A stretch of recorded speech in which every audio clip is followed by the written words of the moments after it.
I'd like to thank everybody for being here this weekend at Conspiracy Con in these strange and mysterious times in which we find ourselves in this country. I want to thank each and every one of you personally for coming to this event, for being with me now, because I believe that the times we're living in is a time for solutions, and I deal in solutions, and what I present to you today, I hope to give you some more tools, not only to know who's doing what to whom, but what we can do about it. The 20th century was the time for problem think. The 21st century is a time for solution think. I would like personally to thank Victoria Jack and Brian Hall for inviting me and believing in this particular thesis, because the presentation that you're going to see tonight that I'll share with you is one of many things that I do, but it's something I've believed in for a very long time. The presentation's title is called The Hidden Persuaders, the Subversive Use of Sacred Symbolism in the Media. And it is only part of what I do, but a very important part. If we turn to the slides, we can start very quickly because there's a lot to go through. This is, of course, a compressed version of a much larger study into symbolism in general. But we don't want to be doing some big, heavy academic analyses here. We just want to keep it very topical and give you an overview of what I consider to be a psychic dictatorship in our midst. I'm concerned about what it's doing to us all, but I'm specifically concerned with what it's doing to the young. And we'll address that as time goes by today. We're going to be talking about advertising and the hidden messages, the aesthetically conditioning motifs and politically conditioning motifs that come across in this very ubiquitous genre, this media. But many writers in the past have dealt with this, albeit they've left out the occult tradition. What you're going to be hearing today is a combination of two particular pieces of information, two studies, which have long been disconnected. In your own country, you've had Marshall McLuhan talk about the powers of suggestion used by the media. You've had Vance Packard and Bran Wilson Key doing some fine work. Gene Kilborn, the activist, all authored people. And more recently, Douglas Rushkoff, doing wonderful work. And I started doing this work when I was 13 in Ireland. Long time interest in the occult, coming from many generations back, but also an interest in art, an interest in symbolism. And I didn't know that in my life there was going to be a convergence of these two realities. It took time. It didn't happen right away. It was only actually when I came across the work of Jordan Maxwell that suddenly I understood what I'd been seeing all the time, that this was more than just skulls and ice cubes. Because why would they be there? We have a connection between aesthetics, the portrayal in art, the portrayal in advertising, and an occult agenda. Very hard to accept for some, but we hope to prove the point tonight.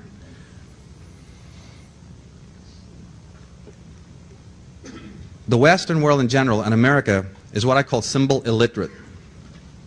What you're going to see tonight is a small window into a concept that I've taught for years, taught children especially, and it's just symbol literacy, which is learning about how the universal creator, or the universal presence, the universal intelligence, speaks to us daily. It speaks in symbols, not words. It was so important for the hegemonic authorities and patriarchal bastions to get us off the track of dealing with symbol literacy, that even in the Bible, at the creation of Christianity, before thou shalt not kill, before that edict in the Decalogue, you have this particular commandment, which is thou shalt not make for yourself a graven image or a symbol. It was more important to them than thou shalt not kill. And we're going to find out why. It has to do with the brain and moving us into what's called a left brain type of thought, a left brain type of cognition, a left brain type of expression, away from the right brain holotropic concept, which was more common to our forefathers. But thou shalt make no graven images. What are the ancient world covered in? What is Egypt covered in? Is graven images of God, graven images of divinity. It was absolutely natural to our forefathers to do so, to portray divinity, to portray the mysteries of being in symbolism. It became a very different edict in the Bible where it says, first came the Word. In the beginning was the Word. Well, I take exemption to that. I'm sorry. No, in the beginning does not come the Word of God. In the beginning comes the image of God. Or Goddess, if you want to be actually pedantic about it. But let's leave that aside for now. I work with the tarot and the divination, which is the archive of knowledge, the Gnostic core of the great book of symbolism. The greater book of symbolism, the tarot, these are the main chapters. Anyone who wants to get symbol literate, because Mircea Eliade, Joseph Campbell, Carl Jung have gone blue in the face asking us to get symbol literate, to become aware of how symbols are used, because they take the soul up. By being aware of how symbols work, and art, and imagination, we evolve spiritually. But that which can also help you evolve can also help you devolve, can also help you be enslaved. So the tarot and these great ancient Gnostic canon truths that were laid down by our forefathers were done mostly in symbols, the richness of symbolisms, and we teach this. In the occult tradition, it is essential that people become familiar with the role of symbolism and numbers and vibration and so on.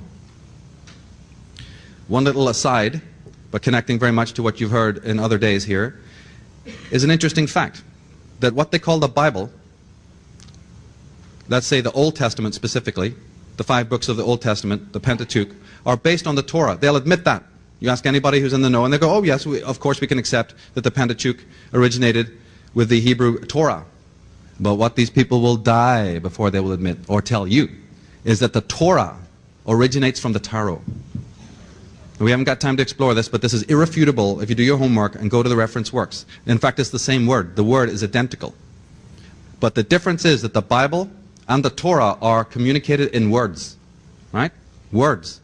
The tarot communicates in symbols. And that's where the big problem is. Because you can argue till the cows come home about a particular statement, because now you have a language barrier and you have an interpretation barrier. Well, look, in symbolism, red is red, a sphinx is a sphinx, there's no argument about it. But when it comes to a written terminology, that's when the blood starts flowing, and that was the intention. In ancient medieval art, all the way down from the earliest times, we have symbols coming out of the occult world. We're finding them in the scriptures, finding them in religion. The crucifixion of Jesus, the crucifixion of St. Peter. The entire Bible can be decoded using aesthetic principles alone, or astrotheological motifs, cosmological motifs. The image on the right, for people who do not know, is one of the cards of the tarot, the hanged man. Well, didn't Jesus hang on a tree? Didn't Odin, in the Scandinavian myths, hang under a tree? Didn't Buddha get enlightened under a tree? Didn't Conan the Barbarian get crucified on a tree? I mean, we're seeing this motif all over the place.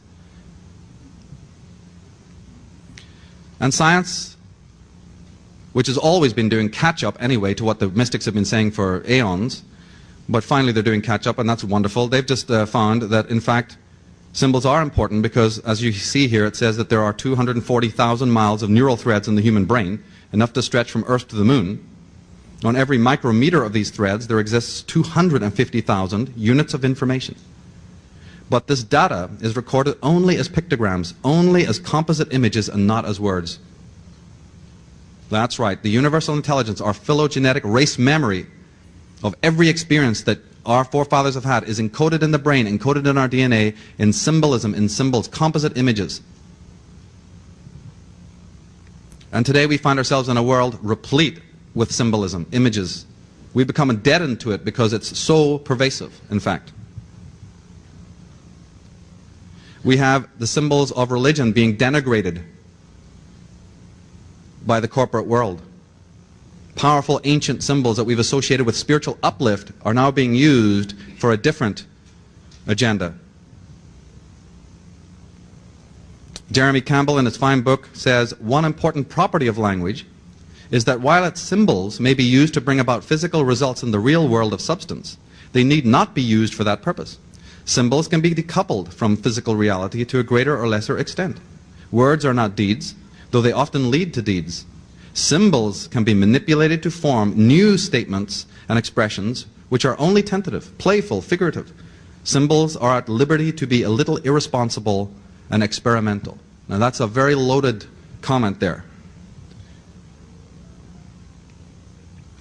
In 1835, we have the historian de Tocqueville, in his review of America, and in review of the genres that were going on of his time, wrote these words. He said, I fear that the productions of the democratic poets may often be surcharged with immense and incoherent imagery, with exaggerated descriptions and strange creations, and that the fantastic beings of their brain may sometimes make us regret the world of reality.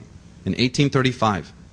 You think that's old? Plato was doing the same thing in 300 BC when he warned about the artists, quote unquote, this has been misinterpreted by many scholars, but he just said that the artists, quote unquote, if they're given too much dominion over the mind, there will be a decline of civilization. I believe that he was aware even then of people who are still with us, still operating in our society today.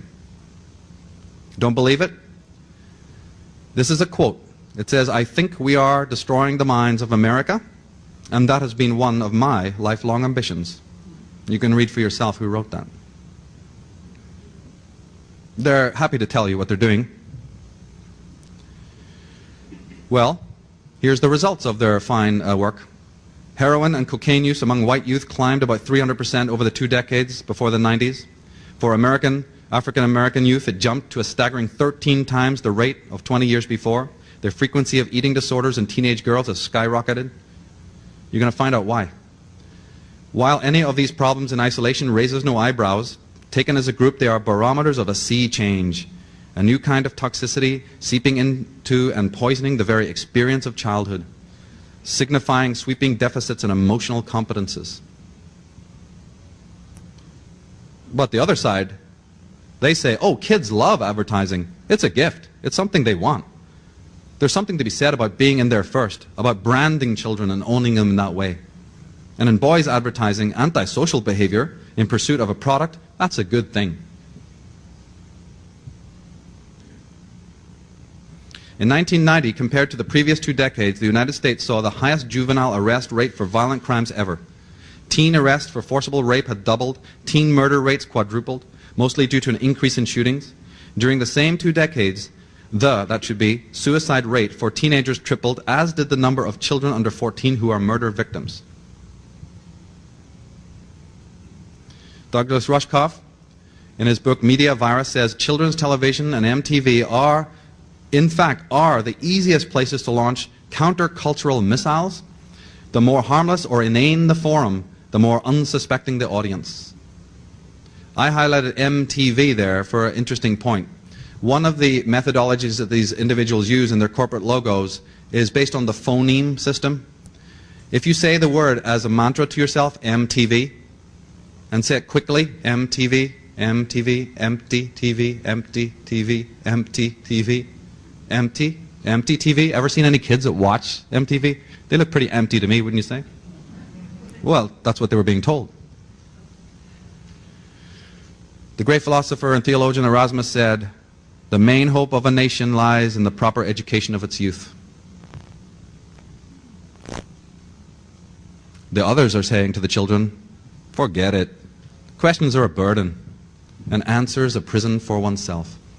Let us take control. Stop thinking. It's too much of a bother. We'll take care of you. So the experts are saying what is at stake is nothing less than the next generation, particularly males who in growing up are especially vulnerable to such disruptive forces as the devastating effects of divorce, poverty, and unemployment.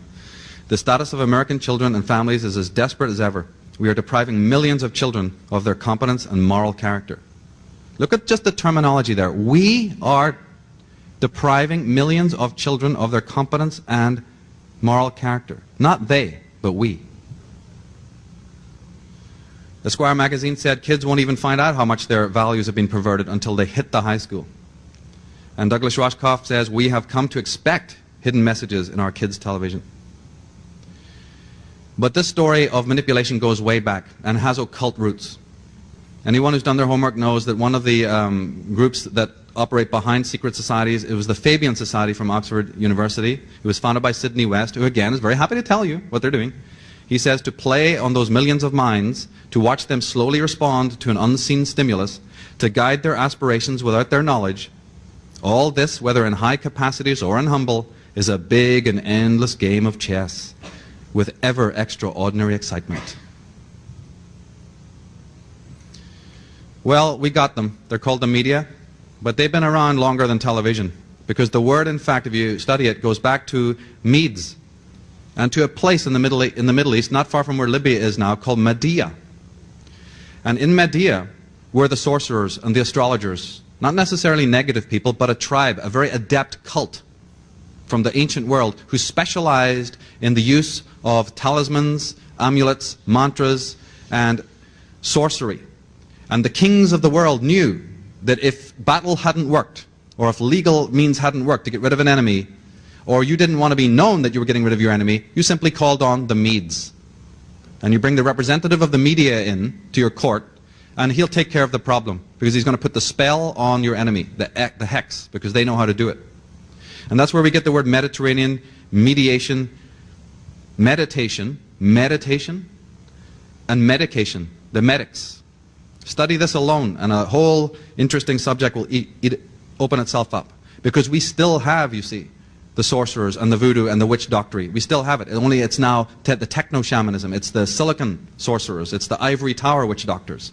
And they're still very busy at what they're doing up on Madison Avenue and behind the other great corporate giants who are only too happy to tell you what to think. Not how to think, but what to think. Ursula Franklin, she says, I picture the reality in which we live in terms of military occupation. We are occupied in the way that the French and the Norwegians were occupied by the Nazis during World War II, but this time by an army of marketeers. We have to reclaim our country from those who occupy it on behalf of their global masters. Interesting terms there, interesting phraseology. Well, these individuals, they do go back a long way. And they have understood completely your psyche. They've had generations, centuries to study it. Their type of sorcery involves different kinds of techniques, but it's still the same effect. Telehypnosis, metacontrast, hemisync, synesthesia, embedding. New names, new terms, but for a very old, well-known practice. To get you into groupthink, into subservience. To get you to embody dialectical divisions of which there is no end in our society. To fashion your allegiances for you. To implant associations that your mind might not normally associate. To purvey escapism, rampant escapism, and projection of fantasy into reality. To inflate false personas so that you don't have to be you. You can live it out through the person on the screen. And the excessive eroticization, especially in regards of the female. What we're talking about today has enormous consequences for the women of the planet to find their power again. But just one point, just that little anecdote there, we talked about the endless dialectical divisions. Are you aware of how many there are? And that they're crafted based on a very set agenda to pose one party or one group against the rest. We could explore that alone. We could do a whole seminar on just that one thing alone, of the dialectical divisions that are created in our society. And there are many even in the intellectual academic world, in the function of our own senses and the function of our own biology. And the two that we'll only be able to really touch on today is actually the last ones, liminal or subliminal. We'll be trying to focus more on that. But as I said, this is a very deep subject. We don't have time to go into anything more than an overview. And I would love to get into the whole concept of the lost language of symbolism and do a deeper work on this subject. But that time will have to come. Right now we just have to keep it very topical and accessible. Not only do we have those divisions, but we've got a very, very important tripartite division that these media sorcerers use on us. It is the simple division between the three kinds of intelligence that we have. Most people think only in terms of mental intelligence. No. We should know that there is also body intelligence. Your body is an intelligent, vibrant, living thing. Completely self-contained intelligence there, cellularly. The mind, of course, we're familiar with. Overstated in our culture to an unbelievable degree. But then there's the heart, the intelligence of the heart.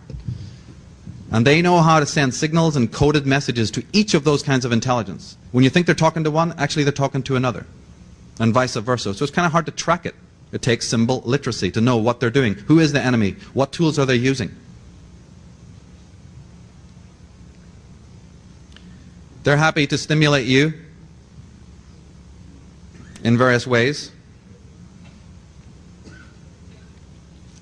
They're happy to take things away from you down through the centuries for thousands of years and then replace it with things you don't need. They're happy to make those associations for you that we see on billboards every day. Did I give them permission to do that? Did I want to see their artwork facing me or on the sides of buses? I didn't give them permission to talk to me, did I? But they're doing it. Somebody has taken a right off of me. So they're busy telling us what I'll get from them. Things I don't need. Everything. Convenient, smarter, faster, happier. Is that right? But they don't tell you the side effects, do they? They don't tell you about the disassociation, the dysfunctionality, the kids, the teens who are jaded, addicted, bipolar, suicidal, delinquent, sociopathic, institutionalized, possessed. You're literally climbing over people. They used to call it possession in the old days, you know, when the Meads took care of you, or the local witch doctor did his piece on you. They used to call you possessed. Well, we are still possessed today. Actually, if you ask any churchmen, they'll tell you that the rate of possession has gone up since the advent of the television. Oh, yeah.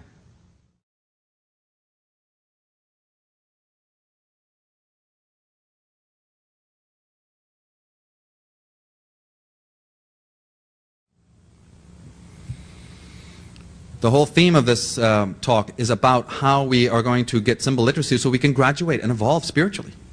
Because, as Nietzsche clearly pointed out, we have the misfortune, or the fortune, who knows which, of being the only creature who must constantly overcome himself in order to live fully. So there is a drag factor. There's individuals who absolutely are bent double, working overtime to make sure that we do not evolve and that our children regress, that civilizations are in retrograde. What would happen if a pharaoh came back today?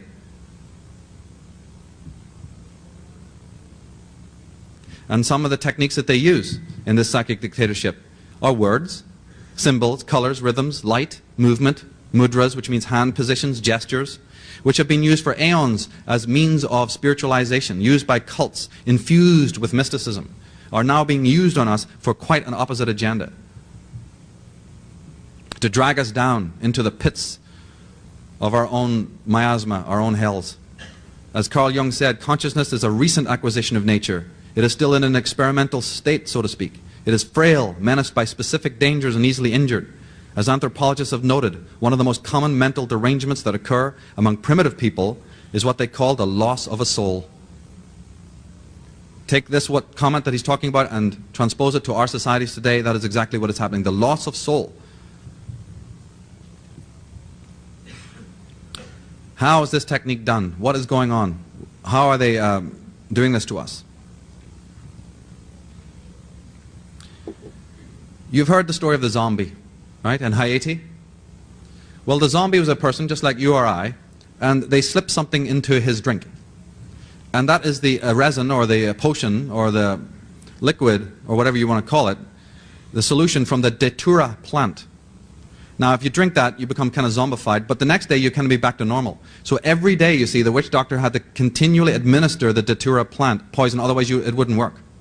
Well, we have the same thing today. Only it's called TV. It's called the media. Every day, the steady diet of predigested mumbo-jumbo. And it really reminded me of this wonderful movie called The Devil Rides Out, in which the satanic characters, and he's busy hypnotizing somebody. He says that your will is leaving you, slipping away, and you are beneath my influence. Though your eyes are open and you seem aware, you are in fact asleep. Your faculties dormant, your ability to act and think subservient to my will. That is the agenda. The consequence on the grassroots level is that we are running around shopping malls, busy spending and buying and being busy with all of that. 6 hours a week. 6 hours a week the average person spends shopping, as opposed to 40 minutes a week with their children. And then we wonder why we got problems. Research has shown that in the first few milliseconds of your perceiving something, we do not only unconsciously comprehend what it is, but we decide whether or not we like it. The cognitive unconscious presents our awareness with not just the identity of what we see, but an opinion about it. Our emotions have a mind of their own, one which can hold views quite independently of your rational mind. And the demographics have changed since even the 50s of how much change there's been by the advent of the media. The word consumer actually comes from consumption, and it didn't mean anything good. It actually meant to pillage, to desecrate, destroy, and if you know, consumption was the term that was used when you had tuberculosis, when you couldn't breathe, when you had no life force. The consumer.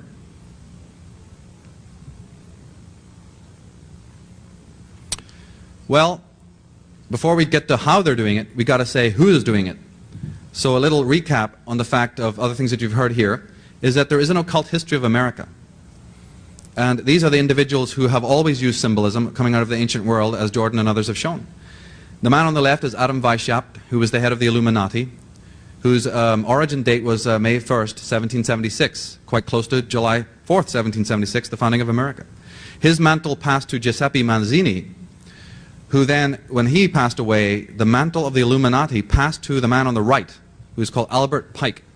Everyone in this room should be familiar with who this man is and what he is about, because he brought what is called Scottish Rite Freemasonry system to this country.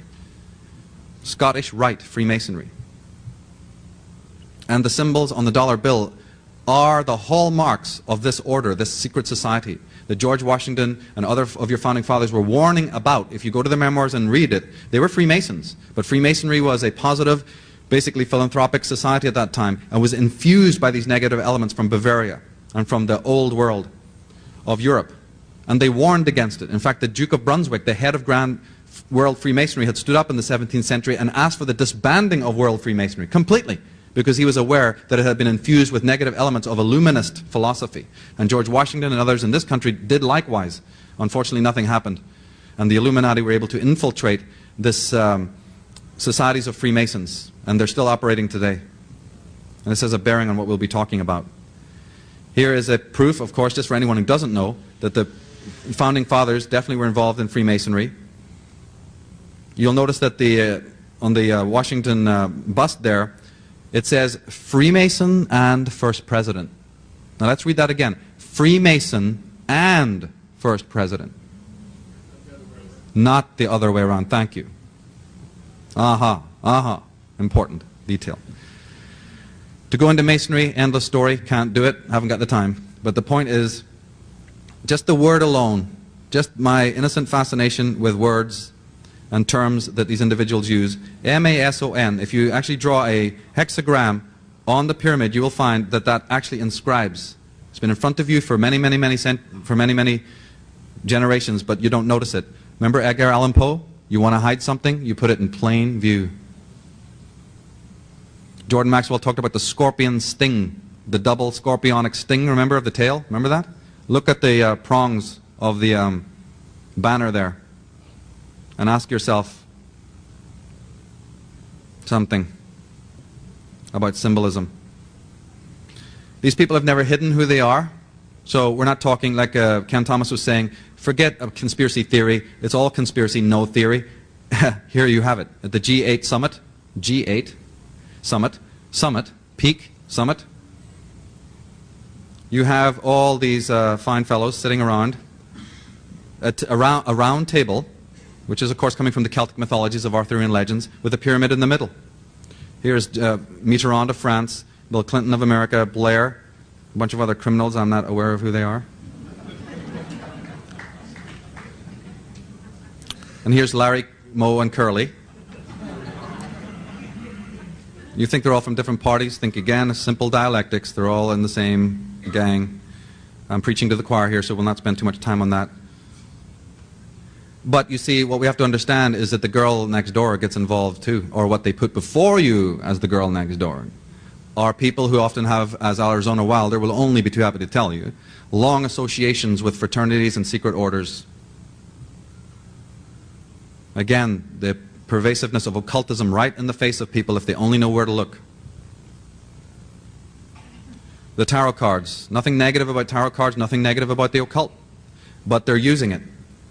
In the cards, in the tarot deck, the major arcana, card number 4 is what we call the Emperor. It shows a king sitting in a marble throne with a stern countenance. Now wait a minute. If you go to Washington, D.C. and look at the Lincoln Memorial, what do you see there? Most statues of presidents are standing, aren't they? Or they're a bust. Isn't there something peculiar about that symbol? Where do you think they got it? It came from the tarot. It has occult origins. The very symbol of the Lincoln Memorial of the great president sitting in the chair with that type of countenance has an origin in the occult. One of the symbols that should be well known, pretty generically known, is the famous handshake of the craft members.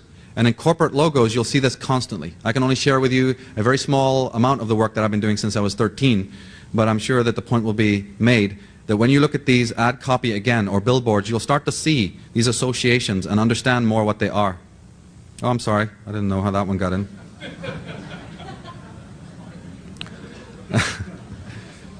Anyway, the Masons refer to their own procedures their own teachings as the craft.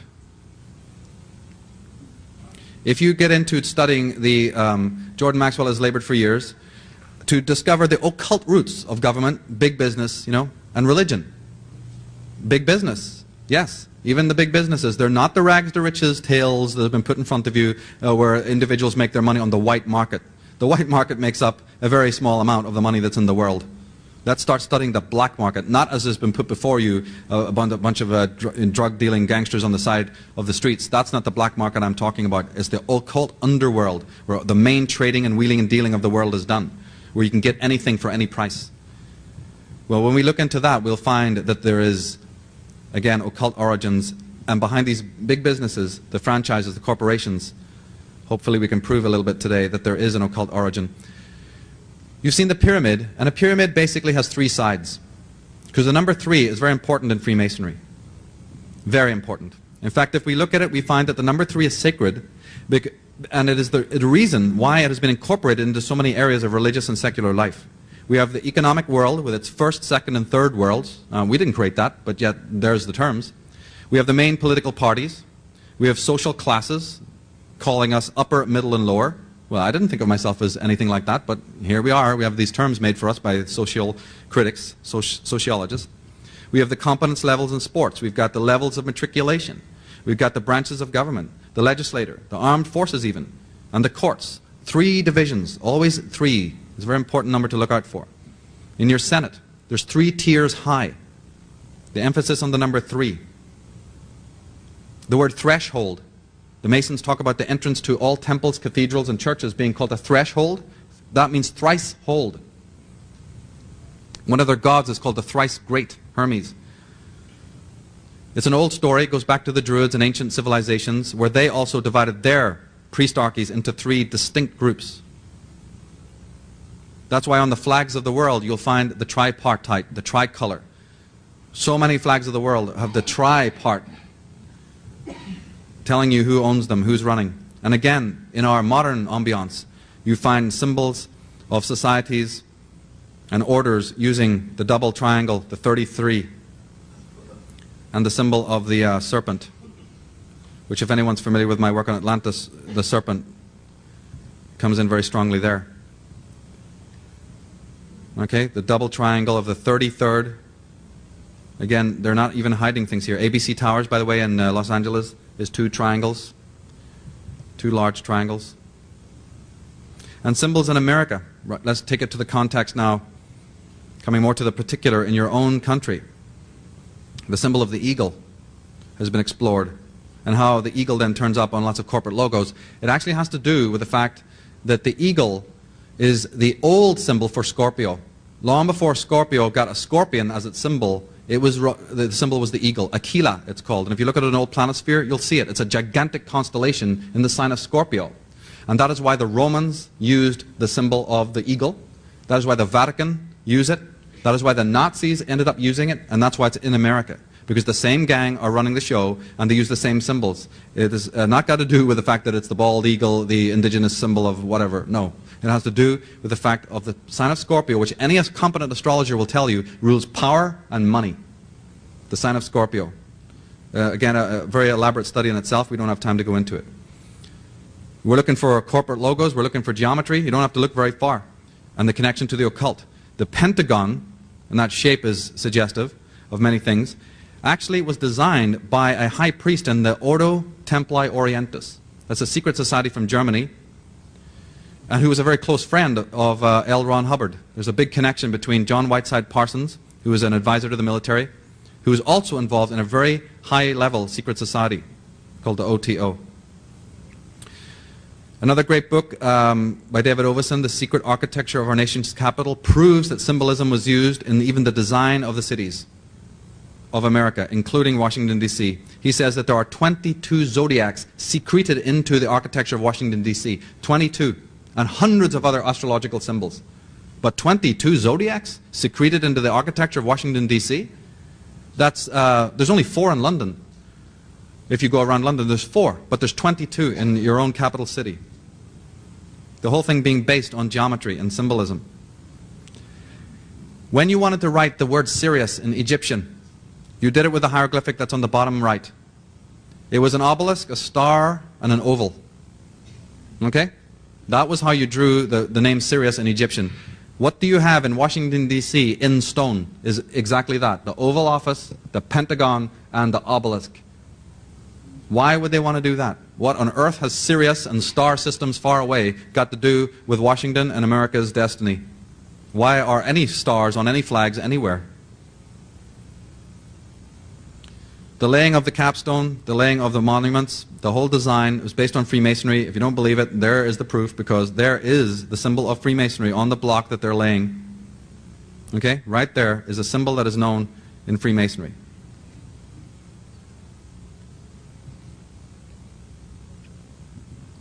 That symbol that I showed you is referred to as the compass and the rule.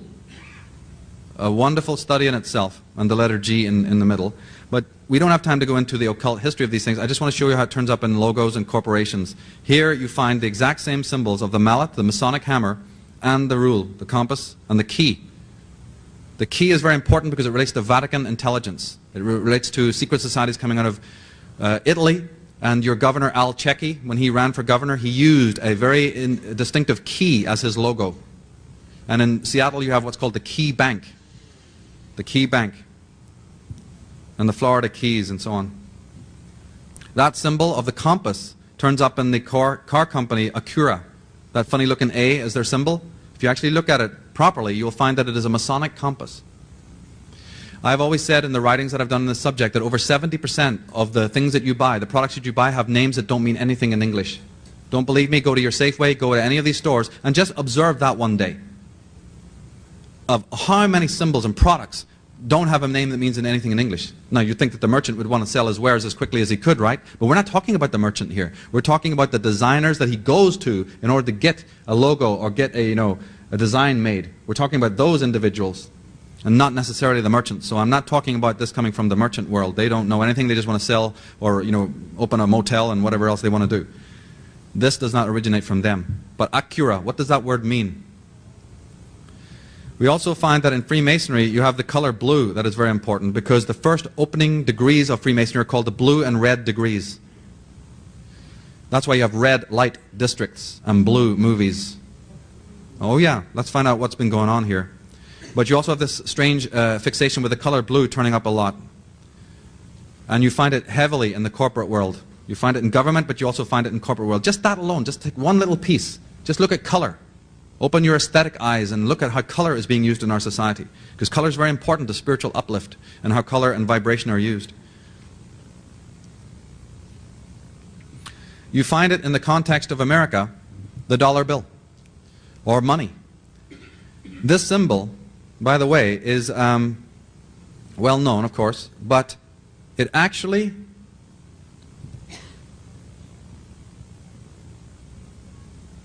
is the word Isis, the goddess of the moon, concertinaed together in a designer fashion. That's what it is, because this is not a symbol that's new, by the way. This symbol goes back many 20 or so thousand years into Egypt. This symbol that you have for money, of the great S of the serpent and the two rods, representing the goddess Isis, who is the goddess of the moon. That's why coins are silver, gold, and bronze, representing the sun, the moon, and the earth. Just like the medals that you get at the Olympic Games, there's a reason why they have those colors and why money is only in 3 colors. The sun, the moon, and the earth. Another Masonic motif is what they call the floor of the house. It's basically a checkerboard. You can go into any Freemasonic lodge and you'll see it, the checkerboard. There's George Washington standing on it. It's one of their seminal motifs. It's also why you see it on the hats of the police. And they wear blue, don't they? The blue robes.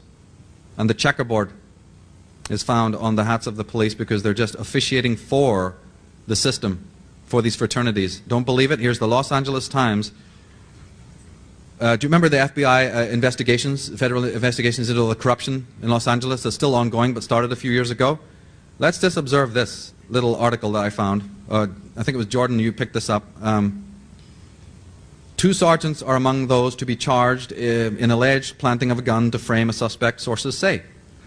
More charges are possible. These 3 policemen had, interned themselves in a house and were not giving themselves up.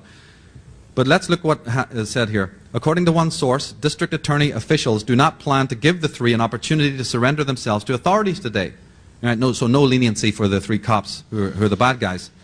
They're going to be arrested, the source said. They're not part of the Brotherhood.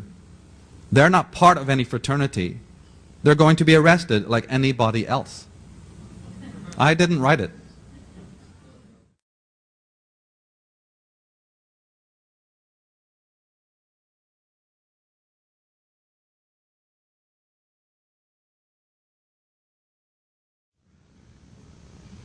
Checkerboards, rock groups, strange imagery. It's been pointed out by the people in the know. Let's just take this one for a moment.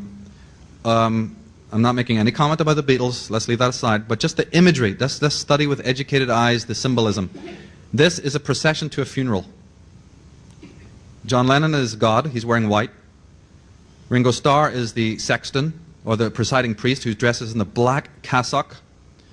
The gravedigger with, the actual corpse is Paul McCartney. That's why he has bare feet and a suit, his best suit you get buried in, you know what I mean? And the gravedigger, he's in jeans and jacket, is George Harrison, walking on Abbey Road on a black and white checkerboard.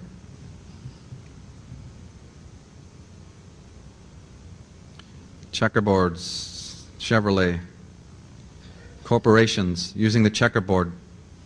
Would that sell you on anything? Why would they choose that logo? So there we have it. They are the chess masters, as Sidney Webb pointed out, and that's how they consider us. They consider, as he is saying, that it's just a game.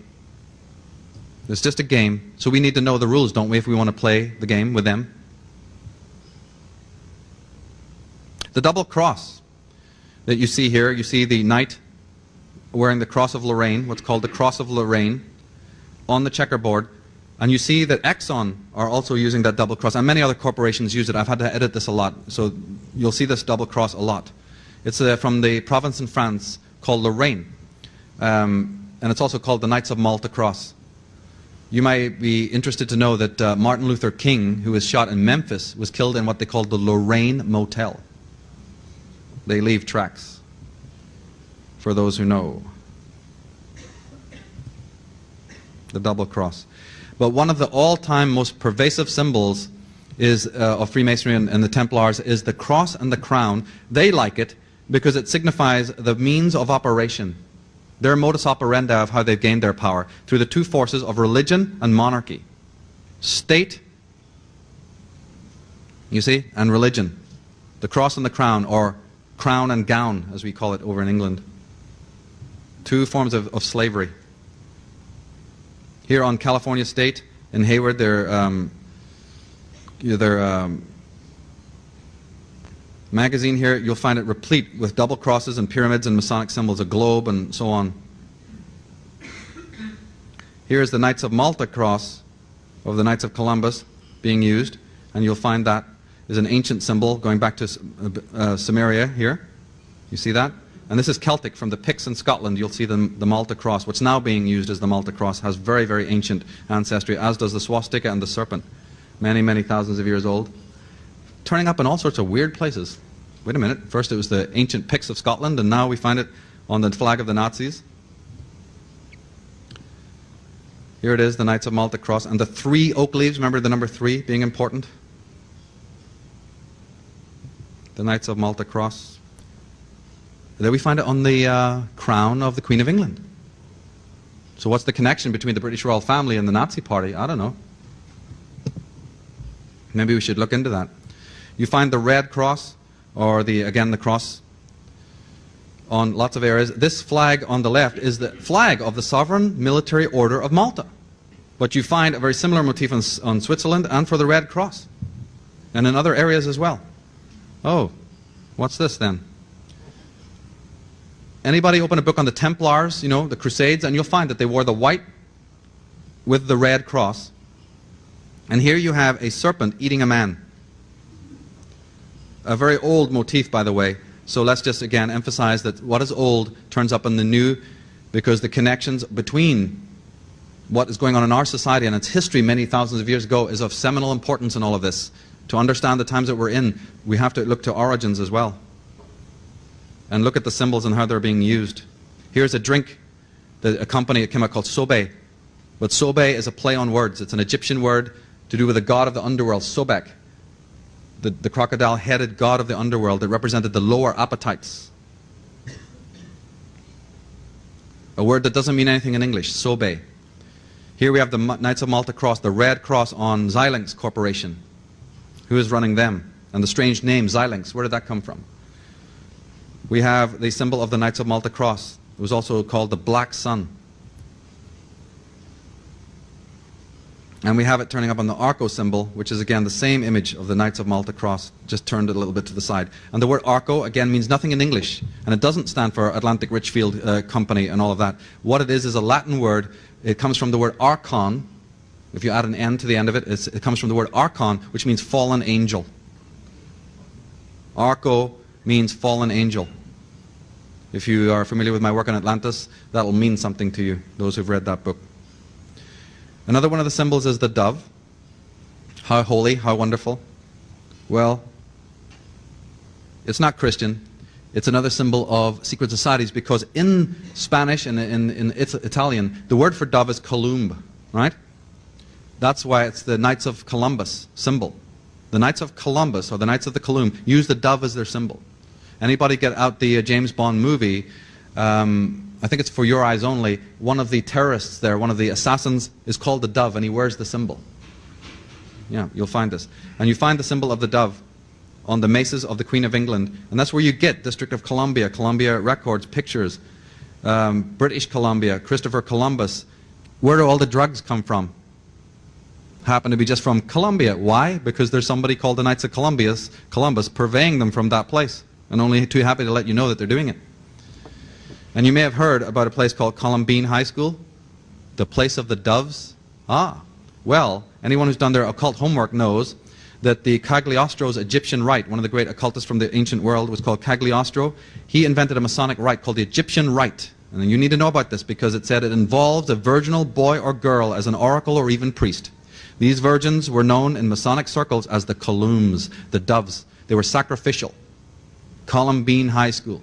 We've heard a lot about it, but we haven't heard about the ritual side of it too much, connecting to these old Masonic rituals. The owl is a symbol of the Bohemian society, but it goes way back to the cult of Minerva and Lilith, the goddess Lilith. And the owl is on the dollar bill. Hidden away in the right corner of the dollar bill is the symbol of the owl, because it goes back again to ancient secret societies. One of their symbols is the Tudor rose. The rose is a hallmark of secret societies. Nothing evil with a rose, it's just who's using it and what for. You'll find it copiously used in the imagery of the Grateful Dead. Bob Weir of the Grateful Dead is a member of the Bohemian Society. You will find it on corporations that have long ancestry. And on tech companies, .com companies, you'll see the use of the red rose, and you'd wonder why the association. Here it is a corporate ad for Viagra. An interesting word, that, if you get into it. It actually means the blood royal, or it means the river of blood, because that's your libido. They're giving you this product to raise your libido and using words that mean that. We have all of the different cosmetic companies here around the symbol of a flower. See that? These are all the famous companies indicating to you that they come from one source.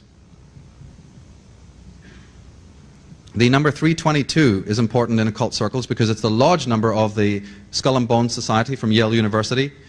Why they use it is, there's many interpretations depending on who you are. Since these people are so involved in symbolism of astrology, not the astrology that's put before us today commonly, but a different kind of astrology, this relates to actually the spring equinox, okay, which is 321, March 21st and 22nd, when the sun, which is their great symbol, rises on the eastern horizon on March 22nd. That's one of the reasons why they use that. And the skull comes because these individuals were originally part of the pirates, what are known as the pirates, or the men of fire, who were sent out by the agents of the British royal family to colonize America. They weren't just a bunch of swashbucklers like you've seen in the movies. No, these were agents who were sent under the high seas to colonize countries like America and to annihilate through disease and war anybody that stood in their way. And they did a good job, and their ancestors then opened the Skull and Bones fraternities and the other occult fraternities that are here for the education of their own children. And they even call themselves the Men of Fire, or the Pirates, Pyra, and have the skull and bone symbol, which is the pirate symbol, because that's how they came here. And the number 322 is used if you look at the movie Enemy of the State, when the protagonist looks at his watch as the feds are busting in at the end of the movie, when Gene Hackman and the main protagonist are trying to leave, he looks at his watch and you'll see the letters 322. In James Bond movies you'll see this. If you're looking, you'll see that number used a lot. And here in Nike, you see in the flames, this is a Nike logo. Don't ask me what it means, but you'll see this is just one example. I have to be brief, but there's many examples of this. All of these pirate families became fabulously wealthy because from day one they were purveying opium, they were purveying alcohol, and they were purveying other things, slavery. They were involved in slavery when they colonized America and these other countries. And some of them, these families went on to become fabulously wealthy and are still known today. But as I said, they're not the rags to riches companies. Seagrams and all of these groups have a long ancestry in Bushmills. And one of them is the Bacardi group, right? Well, they are descended from these types that I'm telling you about. Here is their headquarters in Porto, in Portugal. Those flames are 10 feet high. And in the middle of there is the logo of the vampire bat with blood dripping down from it. So I don't know what it tells you about a corporate headquarters that has flames and 10 foot high with a blood-soaked vampire bat for the logo. But you can guess what their consciousness is like and the stream of dead bodies that they've left behind with their poison that they've been disseminating for generations. And here in the corporate logos, again, suggestion. They're telling you, they're suggesting to you that these companies that are famous come from the pirates. They do it in a designer way so you don't catch it. But if you know what is going on here and the symbols that are being used, they'll be too happy to tell you about the sun and who they are and the pyramid and the fact that where they have got their money and what they've been into and who they've been denigrating. One of the ancient symbols of these societies is the claw. I bring this up because you see a lot of motifs that look like corporate logos. You know, these are pretty much, you see these generically on banks, right? Look again. Do you see how that is a claw of a tiger or a bear? Because that's what it is. There's ancient societies called the African Order of the Tiger, of which FDR, Roosevelt, was a member of an order called the Ancient Order, the African Order of the Tiger. And their symbol was the claw marks. And you'll often see a claw like that surrounding the earth. Because these secret societies believe that that's what they're doing. That they are, in fact, gripping the earth. Owning the earth. 666. Everybody's into it. Can't spend too much time on it, but there's a lot of symbolism in the whole concept of the 666, the 3 6s being used in corporate design. Here's the old company gateway before they changed it to a black and white cube. They used to use the 3 intertwined 6s and talk about gateways.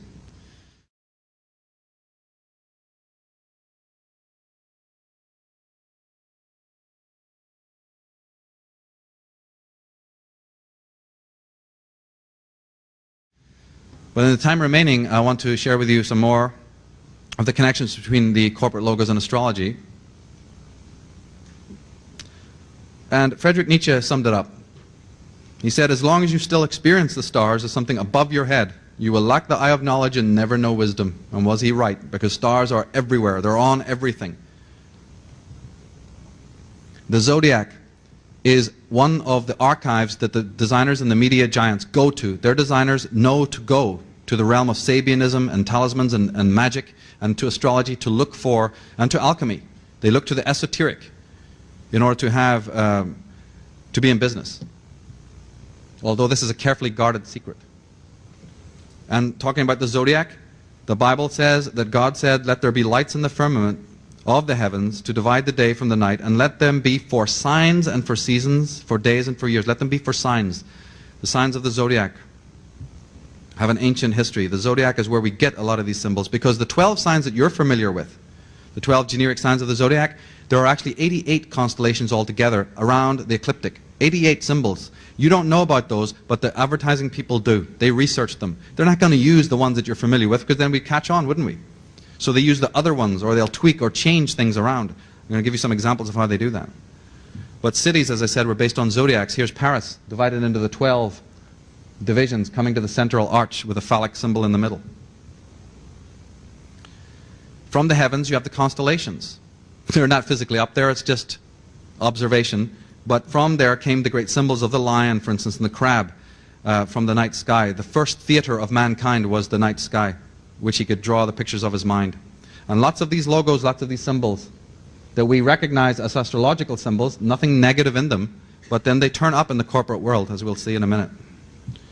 Stars on flags, all over the place. One of them, if you're into this, by the way, if you have a plan to go on and do any of your own marketing in any field, it's very important to know what they do, because what they do, you can also do. You can take your power back and use the same motifs, but use it for positive reasons, proactive reasons.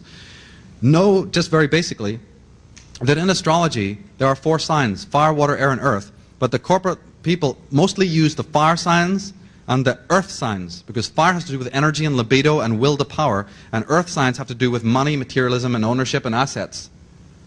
So just even using astrology as a what you call a hermeneutic of understanding how corporate logos are used is very important. And then you can start using it based on your own chart, for instance, or the message that you're trying to get across. Using the 4 elements is a very handy way of doing it, because it involves colors and different other kinds of techniques that you can use. Here's a good example of how stars play a role. This is considered the bear, which is the generic grizzly of America, of California. No, it's not where the symbol comes from, because the red star in the corner gives it away. The bear that they're talking about here is Ursa Major, the bear, up there. And the star is the pole star that the bear turns around. So what you have there is an astrotheological motif disguised in another way. Very, very well disguised, as a matter of fact.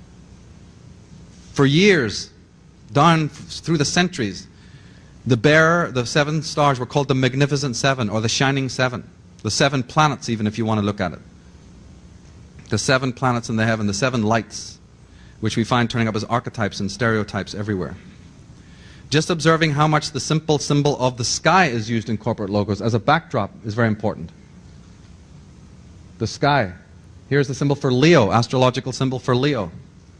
This is the astrological symbol for Virgo. The sun moving into the constellation of the Virgin. Virgo is where you get the Columbia Pictures symbol from.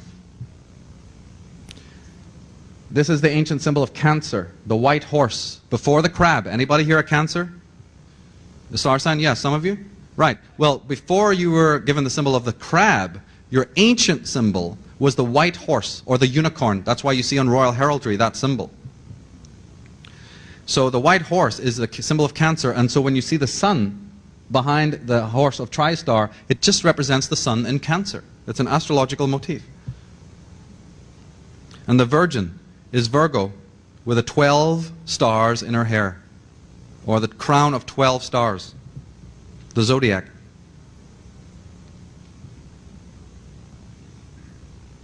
And the winged horse, as you see on heraldry here, represented Leo and Cancer, the constellations in the northern sky, right beside each other, the house of the moon, Cancer, and the house of the sun. This is again based on astrology, and the winged horse being connected with Cancer. In Merrill Lynch, you have the symbol of the bull, which obviously is very clear, relates to Taurus, which is an earth sign. You see how earth signs, Taurus, represents money, ownership, finances. So you have a financial company here using an astrological symbol because they know what it means. Sagittarius. Anybody here a Sagittarius? Star sign Sagittarius, yeah. Your symbol is used as a horseman, right? With the bow and arrow. Here you find it. Look at the solar symbol on the bottle is already made like the sun, because Sagittarius is a fire sign. Anyone who's a Sagittarius knows that they're a fire sign. Here's the lady with a bow. One of the latest Cadillac advertisements, literally on television, showed a person firing an arrow down a street, and then came the car. Using the bow and arrow motif, you'll see it a lot. It relates to the sign of Sagittarius. What I'm talking about is not the normal astrology. They're using different kinds of associations. The corporation Safeway relates to the sign of Cancer also, because anyone who knows astrology knows that the sign of Cancer has to do with safety, security in the home, and food, mother, and nurturement. So the safe way, right? And the yin-yang of the Cancer. And it also has to do with property. So the Cashin Company, which is a real estate brokerage, use the symbol for Cancer because in Cancer astrology, Cancer rules the home and property and physical assets.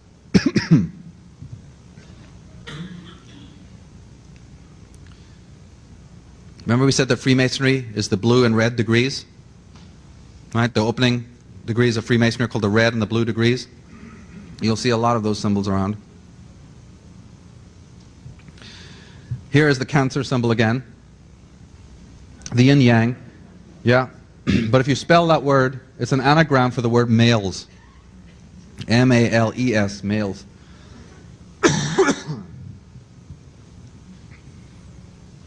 You couldn't have astrology without 4 cardinal points or 4 stars in the sky through which it becomes all possible. So you'll see a lot of corporate logos using this forester or 4-star motif. Whenever you see the word forester or these motifs, realize they're talking about astrology and the 4 cardinal points, the equinoxes and the solstices. You'll find the Mars, the symbol of the planet Mars. Anyone in Aries knows their symbol is Mars. You'll find it on Volvo. Volvo is the Scandinavian take on the Scandinavian word for vulva, which is the female opening. And Mars is the phallic symbol of the arrow. Kron, K-R-O-N, is a Bay Area television company, comes from Kronos, which means time. Arista, a word that doesn't mean anything in English, actually relates to the constellation of Virgo. The most bright star in the sky is called Spica, but Spica used to be called Arista. So Arista Records that relates to Virgo, the sign of Virgo.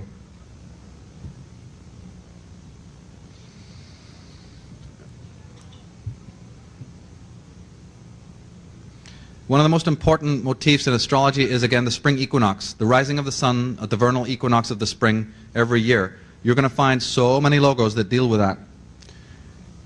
The sign of Aries is the sign in which the sun, rises on the spring equinox. That's in the sign of Aries. So you're going to find the motif of the sun rays, or the Mazda symbol is the horns of Aries, the horns of the ram.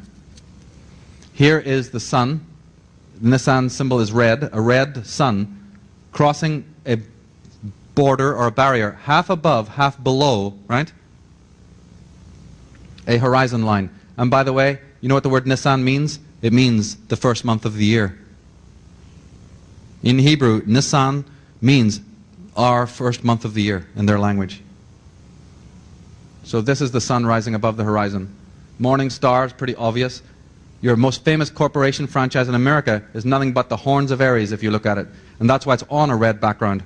The rising of the sun in the morning on the eastern horizon is exactly those colors, is it not? Right? Blazing yellow on the red sunlit background. That is an astrological motif relating to Aries, and if you know what Aries symbolizes, it represents power and aggression and dominance and will to power and libido and aggression and energy. Very powerful to use Aryan symbols in corporate logos because it works. Here is the Hyatt Hotel. The word Hyatt is Persian, an Arabic word actually meaning serpent. And here you see what is called the gleam. You'll see what they call the gleam in advertising. It's a commonly used symbol. There's the pyramid. The raised 2 fingers is an ancient motif of the 33rd degree, because when you raise 2 fingers, the segments are 3 degree 3. 1, 2, 3, 1, 2, 3, the 33rd degree. And the Dodge Ram is clearly connected to Aries, because there's the ram's head. And if you turn the word ram backwards, it's Mars, which is the ruler of the sign of Aries. We get the word arise from Aries, because that's what the sun is doing in the sign of Aries. He's rising over the horizon. So we say, arise, good night. The sun is arise and shine. Aries.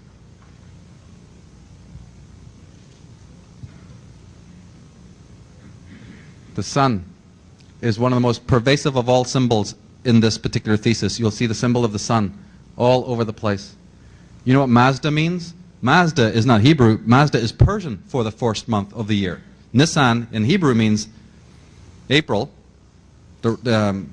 March and April. Well, Mazda means exactly the same thing. It is the first month of the year when the sun rises on the spring equinox.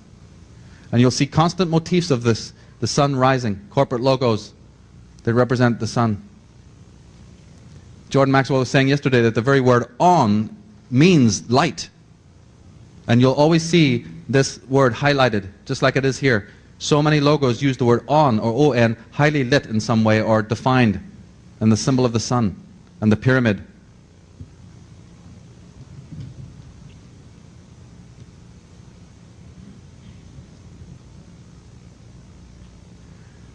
Astrological symbols often appear in places you wouldn't find it. When the sun rises on the horizon and you see the lovers, that is from the sign of Gemini. That, by the way, even though it's hard to believe, is actually an astrological image that you're looking at, relating to the twins, to the sign of Gemini. It's very, very innocuous, but it's all over the place, this kind of imagery. Here is what's called the sun window or the solar window, with the ladder of Jacob going up. Solar windows are very, very important, as is the phallic symbol. How many of your talk shows from Oprah Winfrey onwards have used those sun windows? America's favorite videos. If you watch, look at the design, the set designs, the stage designs of a lot of the sitcoms and a lot of the talk shows. You'll find that they use the solar window motif an awful lot to represent the sun cult. Pyramids, the background of the night sky, that represents a house of the zodiac. That's what a window represents, the solar window. Not only is the sun important, but the word light is important in many contexts. Light is important philosophically. Light is also important subliminally. If it is light beer, then shouldn't it be L-I-T-E? But look at the choice of the very spelling. If you're drinking that, the implication is subliminally that you're drinking light. That's why it becomes addictive. Because your unconscious mind would love to drink light. That's what we're all about, remember? Spiritual uplift. Well, they're going to hand it to you in this. That which takes you down, but it has on it, drink it, it's full of light. And what's the symbolism? In the advertisements, when the models are drinking, you'll see images of light and halos and all sorts of things to spiritualize things. Mountains are connected with spiritual ascent. So is light. But look who's using it, and for what purpose. The human wreckage and debris of these poisons that have been put into our life. Yes. Corona, Cronus, and many, many other symbols relating to Aries. Sears is an anagram for the word Aries.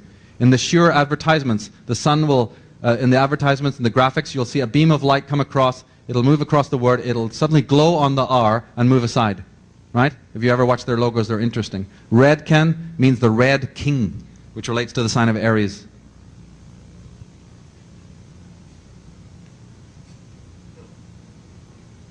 Anybody in here Capricorn? One obvious thing that I really have studied a long time is what they call positioning. It's another aspect of this. In our societies, they actually designed the franchises to look like churches. Some of them, if you go into Taco Bell, if you go into Kentucky Fried, they have the turret. Kentucky Fried even has the little turret that we associate with religion. What burgers, french fries, and cokes have to do with spirituality, I don't know, but they think it does, because you see, they've taken us down into the appetite body. So, some of these banks even are designed that way. When you walk into some of these places, notice that they even have a portico. Some of them even have stained glass windows on the franchises. Next time you go, just take a look at some of these places, the Ben Franks, the Ringer Huts, and look at their design. That some of them are like Shinto temples, others are like Western temples. The 7-Up, we just talked about what the 7-Up are. What are the 7-Up? Are the 7 lights in the sky. They're up there, 7-Up. Or the chakras. Play on words. Union 76 is, of course, Union 1776, when America was founded. But in 1776, July 4th is in the sign of Cancer. So America is born under the sign of Cancer. That big golden ball that you see floating above the stations, what is it? What is the big ball that rotates in the sky that's all orange and gold? There's the sun, right? So they're already telling you there that this is the sun in Cancer in Union 76. But Masonry, people into Masonry are very smart. They use a lot of codes and cryptic analogs. If you take the number 76 and put it on a clock face and know what you're doing, you'll find something interesting. 7 o'clock is actually 660, is it not? Right? Just think about it for a moment. Follow me. 659, 660. Plus the 6, and you have 666. I'm not stretching it. This is the way they work. Words that don't mean anything in English. The word Pepe or Pepsa or Pepsi is a very, very old word. You've heard of the devil, you've heard of Satan, right? Well, the oldest cultures in the world is the Egyptian. And if you go back about 25,000 years, the word that they have for the adversary, the word that they use for Satan is Pepsi. And they used to tell the children, if you don't watch out, Peppa will get you. Yeah, Apep or Pepsa will come and get you. The Egyptians. Yeah. Yeah, we'll come to Coca-Cola in a minute. It's so vulgar, I have to leave it to the end. We were thinking of putting some barf bags under the chairs. I don't know if you got them.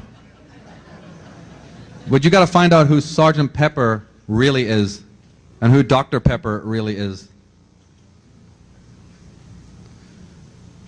The symbol of Saturn, the Saturnalian cult that Jordan Maxwell has exposed, also the symbols of Saturn. The Nike swoosh is the corner of the gleam of the planet Saturn, because these people belong to ancient cults.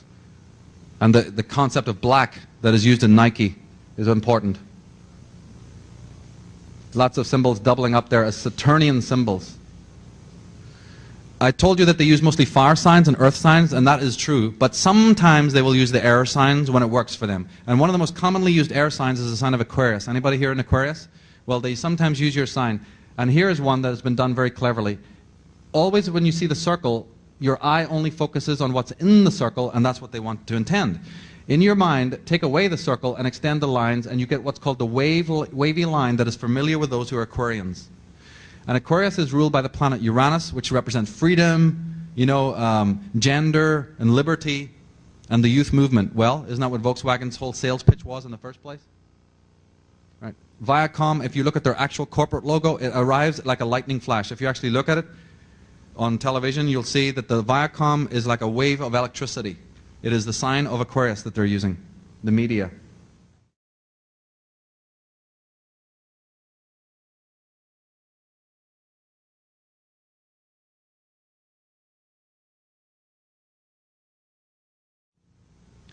We talked about the pyramid. It is another, constantly pervasive symbol. All over you will find the symbol of the pyramid.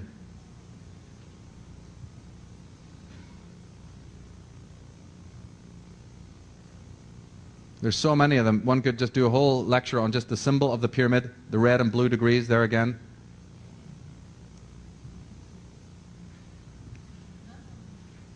The missing capstone and the pentagram. Symbols like this, for instance, of the awards. I find it interesting that the American Business Awards are using the pyramid. Oh yeah. And you'll see a lot of this. I mean, obviously you've seen images like this of the ascent to the sun and the sky and the background and the 1, 2, 3, 4, 5, 6, 7 steps. Lots of symbolism there.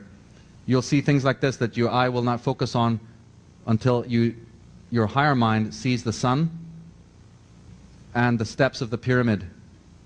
Microsoft, start here at the bottom of the pyramid, go up. These people are interested in pyramids and technology. Here's beer, Keystone beer. Don't have to belabor the point because Jordan was pointing out yesterday what Keystone really means is the top of the pyramid.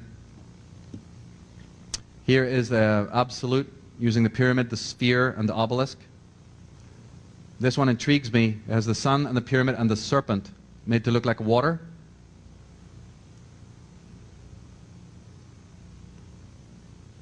Right? Beer. Who owns the beer? Who owns the alcohol companies? A whole study in itself. It goes back to the pirates, but it even goes back before that to who runs these poisons. Right? The tax-exempt Knights of Malta and the Knights Templar, who were tax-exempt, were the ones who opened the inns and the taverns and the bars. It's a whole interesting story, and why those bars and taverns in England are called strange occult names like the Green Dragon and the horse and the white horse or the black horse and the rose and the crown. Ever wondered about those strange names, the plough and the stars, and why they're called arms? Anybody gone into England, you'll know that taverns are called arms, implying that it was a military order that opened them to poison the people of the world that go down there at 5 o'clock and sit there till 12 o'clock complaining about the government and drinking their brains out. Nothing gets done. That was the intention. The dissemination of poisons in our society, sugar, tobacco, alcohol, you name it, vaccinations, fluoride, is a study in itself. Is that why they call them malt liquor? Possibly. Very interesting that. Yeah, we want to maybe look into that. Terminology, I love it. Words, that's how we have to start thinking. Symbol literacy. Look with the eyes of children again, the right brain. Don't let a thing slip by. In one of the great stories by Conan Doyle of Sherlock Holmes, when Sherlock Holmes was trying to talk about his technique to Dr. Watson, who couldn't get it, he said, I'll sum it up this way. He said, when you come to Baker Street to visit me, you come up the stairs every day. How many stairs are there, Watson? He goes, I don't know. He goes, you see, but you do not observe. That's all it's about. In the Bible it says, having eyes ye see not, having ears ye hear not. It's time to start watching them. Madonna, the Illuminati pyramid on her back. Camel, the Illuminati pyramids. And the man, see this? See the leg? You see how that's a human being? There's his face looking out this way. There's his chest and his arm. There's a human being there. Yeah. You have to, we could spend some time, but unfortunately we don't have it. We'll get a packet and look at it. And by the way, anybody here familiar with sacred geometry? The idea of the phi ratio and the golden section? Cigarette boxes are actually designed based on the golden rectangle.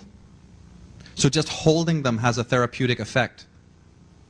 Not in a good way, but in a negative way. That's one of the selling pitches they do. Not only there's opium in the tobacco and all of that. Yes, there's lots of things that create addiction. But these people are very adroit. Even the ratio of how the lid to the rest of the box and how it's opened and the arousal that comes with that. But you can use the same techniques for your own healing. These are for your degradation. Go and measure your beds at home. If you have children, discover whether their beds are based on the phi ratio or not. Because these companies that make the beds for you and the children's cots make sure that they're not based on sacred ratios, so you have restless sleep. And so you have nightmares. Chuck them out the window and do it right. Make your own beds, make them based on sacred geometry, and watch what happens to your life patterns and your sleep patterns, just from that one thing alone. Courtney Pine, Illuminati symbolism. Who runs KinderCare? Big question. Better find out. Look at their symbol. Oh, yeah. Wonder why children go missing? I wonder about it. Swedish bank using the eye on the pyramid. One of the most powerful ancient symbols of Freemasonry, one of their specific, most sacred symbols to them, right? The one they don't want to tell you about a lot is what's called the double ashlar, or the double cube. It's a well-known symbol to Freemasons. If you, in your mind's eye, look at this chevron symbol, word that doesn't mean anything in English, you'll find that that is a cube. You see that in 3 dimensions? Is one cube sitting on another? And it's red and blue, like the red and blue degrees. Here it is again. The 2 cubes. The 2 cubes. The cube. Look out for this, the triple or the double cube. These chevrons, don't you find them also in the military as the chevrons? You ever wonder why those stripes were there? Private, corporal, sergeant? No, 1st degree, 2nd degree, or 3rd degree Freemason. That's all it means.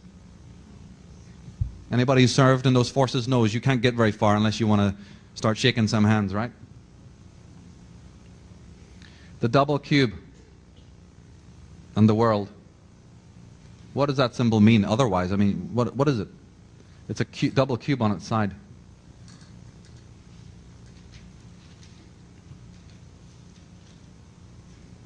Yves Saint Laurent, double cube.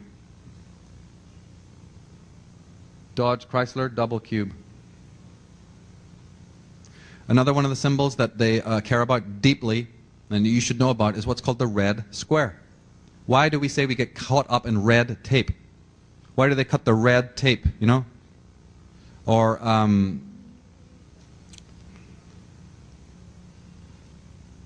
the red carpet. Look how many corporate logos use the red square just alone. And how many flags. Do you remember when I think it was Reagan actually met Gorbachev for the first time, the first so-called meeting between East and West at Perestroika? The cameras didn't start rolling until the two of these people walked out into what was called Red Square in Moscow. And then when they were in the center of Red Square, then they turned and shook hands for the cameras. Interesting that, I thought. Right? It's in the center of Red Square. The center of the coronation of Queen of England is on a red carpet. Vatican Center, Chair of St. Peter sits on a red carpet.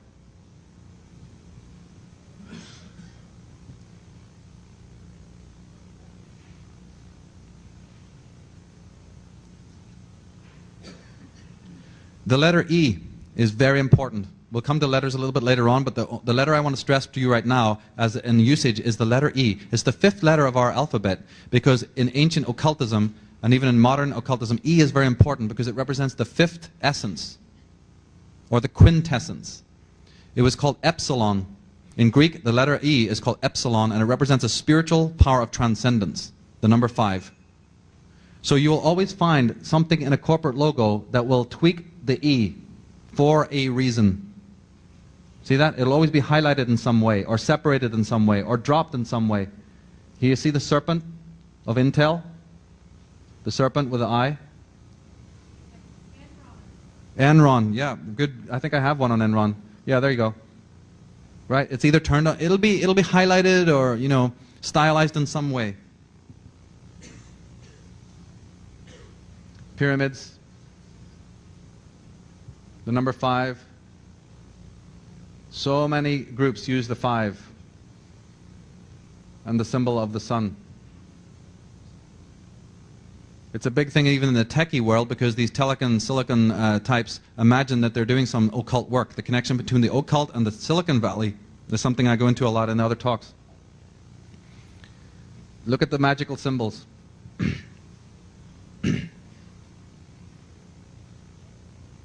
Opening doors into the intelligence, the technological world. The portal of the door is very important in Freemasonry. They talk about the porch.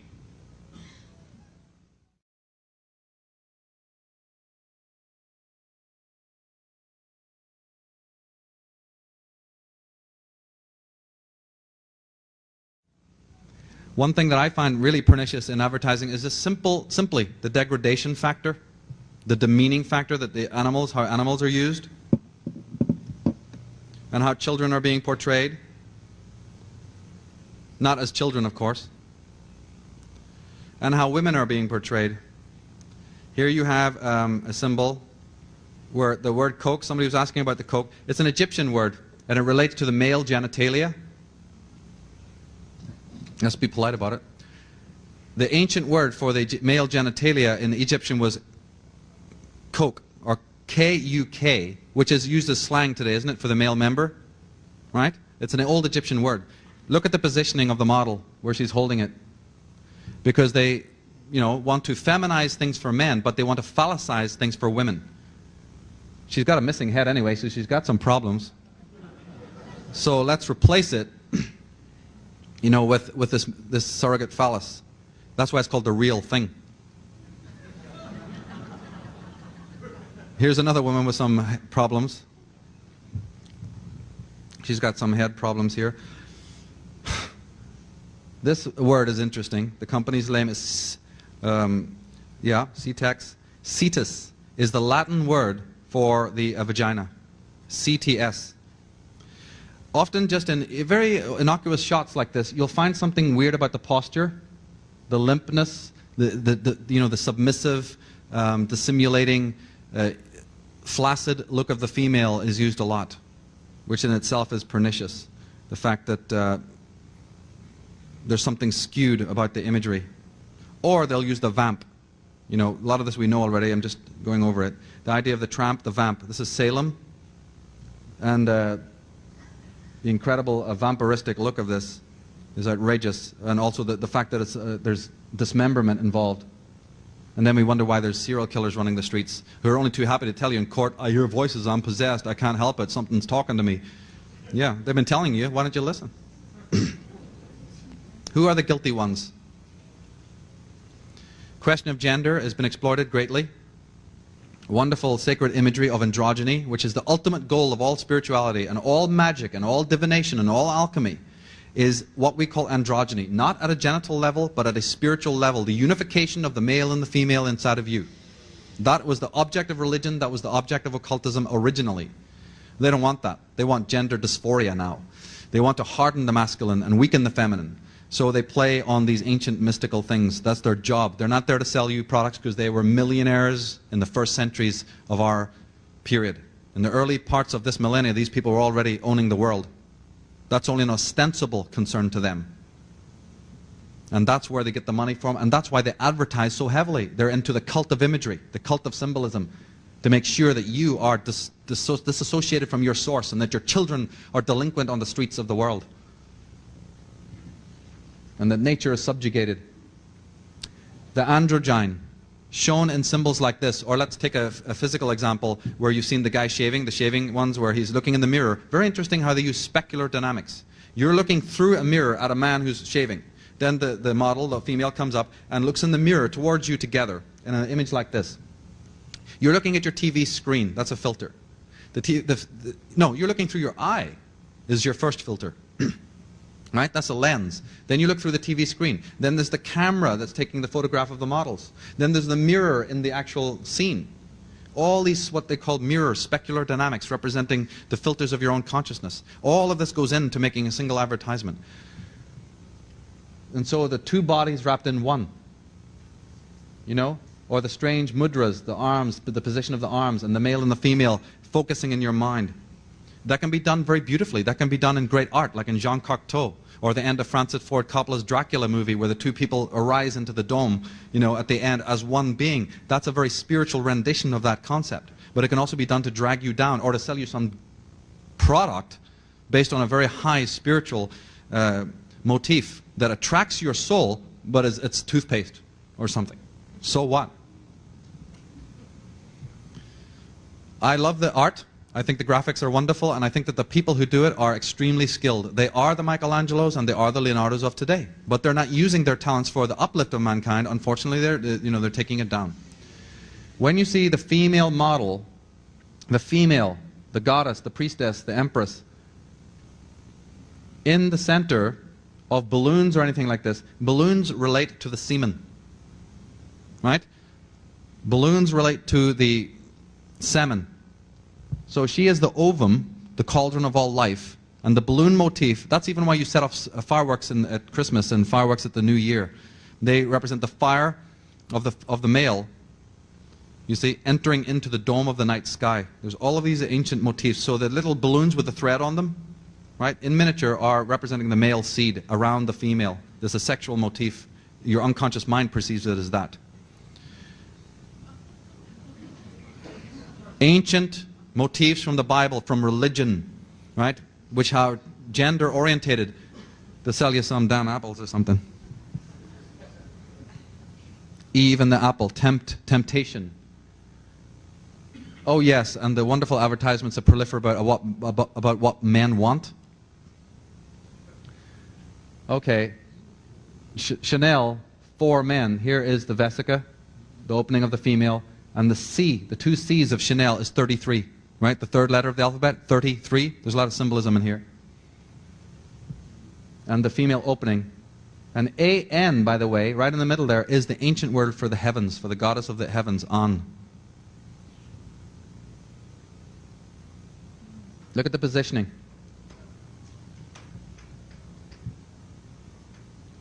Look at the positioning. That is very attractive to your unconscious mind, even her hands position. You'll find actors like Marlon Brando and James Dean used to use a lot of these kinds of symbolisms for positive usage, but just the symbol of the womb, anything connected to going back to the womb has a lot of currency in advertising. Yes, perfectly, good example. Phila, let's look at this one and another twist on it. They use a lot of words putting backwards. The word Phila doesn't mean anything in English, that should get your hackles up. As soon as you see something that doesn't mean something in English, please understand that it does mean something in one of the ancient languages of the ancient world. Latin, Greek, Hebrew, you know, which didn't use vowels, or one of the magical languages. If you spell the word backwards, you get Aleph. Anybody into Hebrew here? They'll recognize that word. Aleph means the life, the breath of life. Your breath was called Aleph. It's the first letter of the Hebrew alphabet. And it means breath, or it means life, to be alive. Now, you tell me what would happen. What does it mean if I take the word for life in Hebrew and turn it backwards? What am I suggesting? Precisely. So when you see our teens walking around looking like death warmed up with feel it t-shirts on and not feeling too good, maybe there's a reason. So you can wear the corporate logos, you can dress from head to toe and look dead chic. I don't mind, but at least know what you're wearing. That's all I'm advocating. Know what the symbols mean. Ultimately, you shouldn't wear them, but you know, let's do it in stages, right? The yoni, the ovum, the female symbols that are used constantly. Here's a company that even uses the term, the ovum, because they're selling you something more than what you think you're getting. The sacred and the profane. This is another area where, again, the spiritual, religious motifs are being used in different kinds of contexts, taken out of context and put into a materialistic context. The E, you see how the E is set aside there? Pretty self-evident. Yes.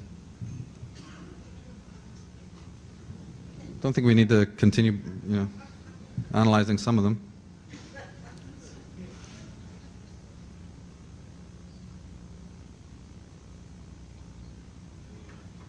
That word is naive. It's the anagram of the word naive, because they want to associate water with purity and innocence.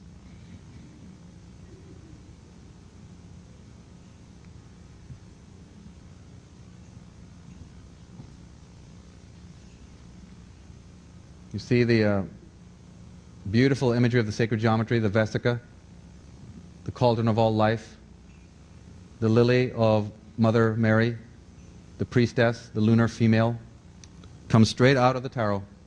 All the symbols are there, if you know what you're looking at.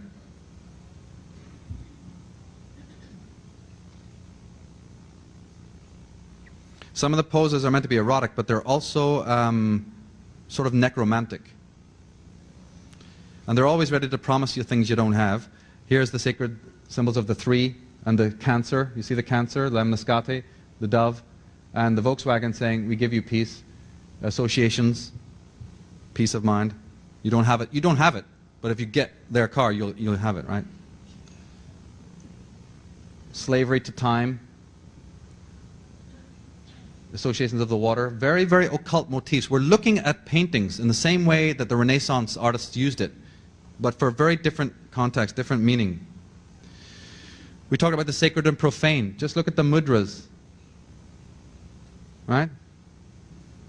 That these designers come up with in order to spiritualize things. Because if you can spiritualize something, then your unconscious mind reads it as positive. You want it, and of course you want it. You want that light. You want that evolution. You want to go to God. Why not? So they know that. So they get in the way. Now, I don't need to be a Christian, but what is the definition of the adversary? What is the definition of Satanism, if not that? The impediment that gets between you and your God, you and your enlightenment, you and your spiritual development. Well, here it is. They're taking the very motifs that we have associated from our racial record that deal with our spiritual uplift, that our forefathers used to worship, that are encoded with thousands of years of our worship and our ardor and our spiritual associations, and now they're using it for selling bars of soap and perfume and everything else. That is why it's so serious, and that's why this needs to be gone into and understood for what it is. Androgyny, spirituality, Egyptian symbols, headless women.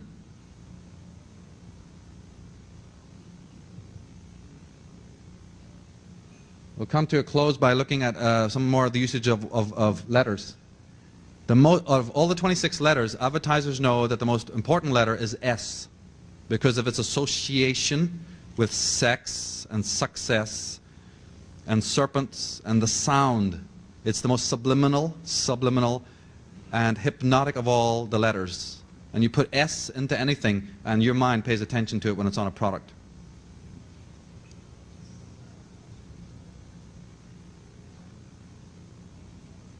And not just the letter S, but the wavy line, the S, the serpentine shape is used an awful lot as a going motif.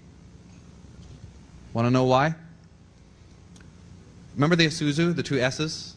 You always wondered probably why they've played on that particular, why they only use those letters to mess with and not the other ones, you know, for instance, if you pay attention.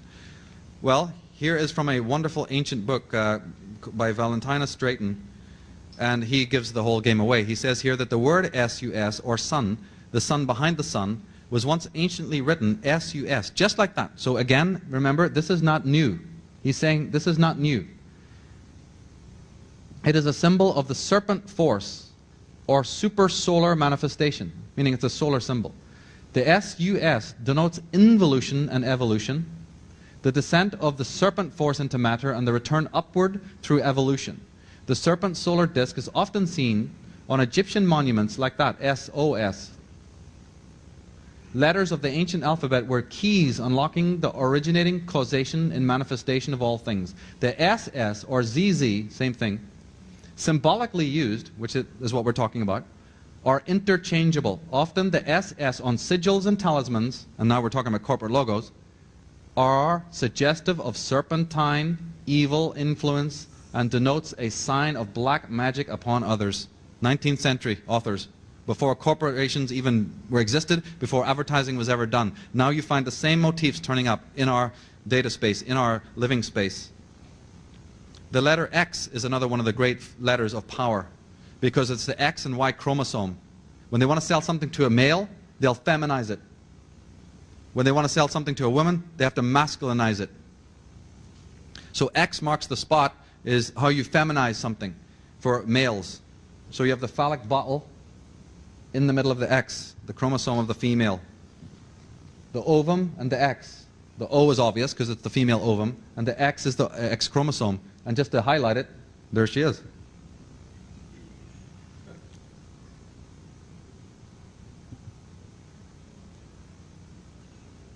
So just like you have these semantic associations, and we went into a lot of liminal, subliminal, you can take a word. This is another little tool that they use because they want to work on your unconscious mind. Just as you can expand something, you can also contract something. You can take a word, then you can shrink it down, as you know, into what's called a syllable. But when you have a syllable, it's kind of usual. You can often tell what the word is if you see the syllable. They then take a syllable and shrink it down yet more into what is called the phoneme. It's a linguistic term, the phoneme. A phoneme, you cannot recognize anymore what it is. So it's a word shrunk down three times. And these are the phonemes that you then find on cars and different kinds of products all over the place. They mean things. XL, LX for light, it's Latin for lux. XI is for she, that's pronounced she in Greek and it means woman. XS is obviously excess. L is the ancient name of God.